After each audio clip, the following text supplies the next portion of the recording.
You'd be surprised at my days. I mean, they're very unstructured,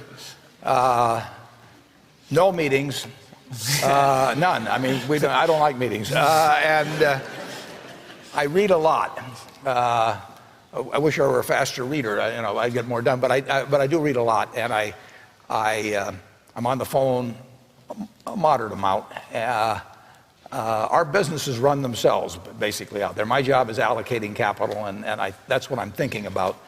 But I don't like to have things all packed hour to hour to hour. And Bill and I are both extraordinarily lucky. I mean, we really get to do what we like to do, the way we want to do it, with people that we choose to be around, and they're terrific. I mean, we've really got everything our way, and we're very fortunate. And in his world, he has a different kind of pace than I have, but we both love it the way we do it. And my guess is that we're each the most productive in that particular mode too, because it fits our personalities and aptitudes. You have given a lot of fabulous advice, but what's the best advice that you've ever received? Well, I received it in a variety of forms, particularly from my father when I was very young. But I mean, he basically, I think, taught me how to live. Not that I did it perfectly or anything like that, but I mean, he was giving me lessons, but he wasn't doing it by preaching to me. He was doing it by example. But basically, well, the biggest lesson, in a sense, I got is the power of unconditional love. I mean, I think there is no power on earth like unconditional love. And I think that if you offer that to your child, I mean, you're 90% of the way home. And there may be days when you don't feel like it. It's not uncritical love. That's a different animal. But to know you always can come back. I mean, that is huge in life. That takes you a long, long way. And I would say that every parent out there that can extend that to their child at a very young age, it's going to make for a better human being. And you felt like you got that kind of unconditional love from your dad? I absolutely did, yeah. That is a powerful thing. It is a powerful thing. Other people tap dance to work. What's the secret of that? You find your passion. You find your passion. I was very, very lucky to find it, when I was 7 or 8 years old. And fortunately, my children have found their passion. One son loves farming like nothing else. One son loves music like everything else. And all three of them love philanthropy and what they get to do. You're lucky in life when you find it. And you can't guarantee you're going to find it in your first job out. But I always tell the college students that come out, I say, take the job that you would take if you were independently wealthy. You're going to do well at it. If you think you're going to be a lot happier if you've got 2X instead of X, you're probably making a mistake. I mean,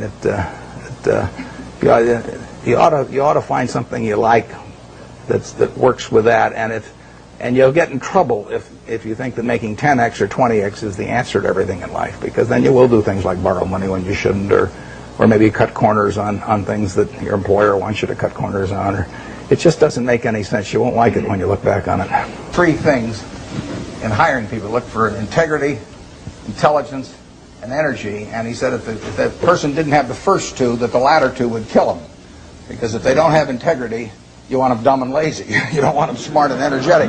It never bothered me if people disagreed with what I thought, as long as I felt I knew the facts. I mean, there's a whole bunch of things I don't know a thing about. I just stay away from those.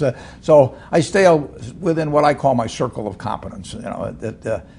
Tom Watson said it best. He said, I'm no genius, but I'm smart in spots, and I stay around those spots. Well, I try and stay around those spots, and I just don't have a problem if somebody says, you're wrong on something. I go back and look at the facts, and I think that really is much more important, frankly, than having a few points of IQ or having an extra course or 2 in school or anything of the sort. You need emotional stability.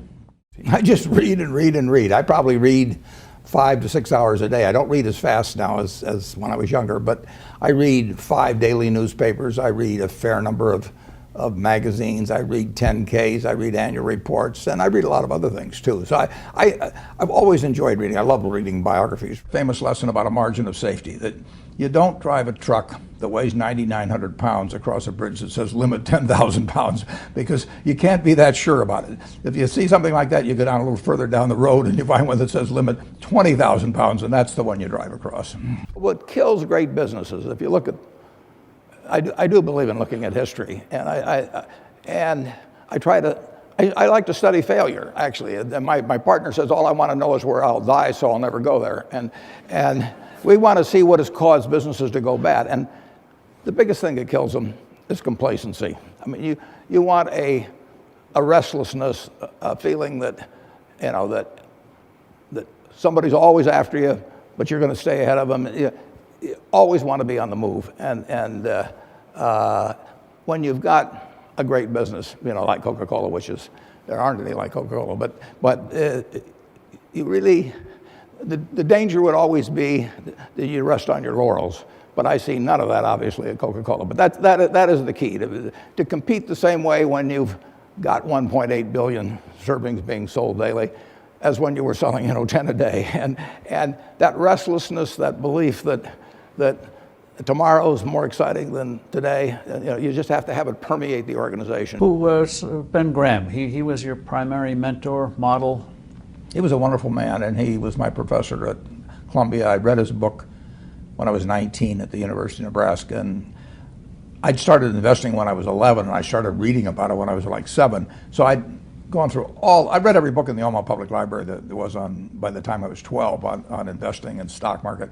And I had a lot of fun, but I never really found out, I never got grounded in anything. And it was entertaining, but it wasn't going to be profitable. And then I read Graham's book, The Intelligent Investor, when I was at the University of Nebraska.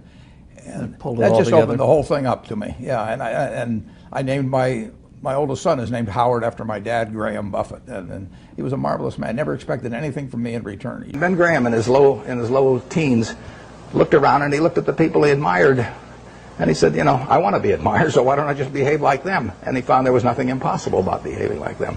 And similarly, he did the same thing on the reverse side in terms of getting rid of those qualities.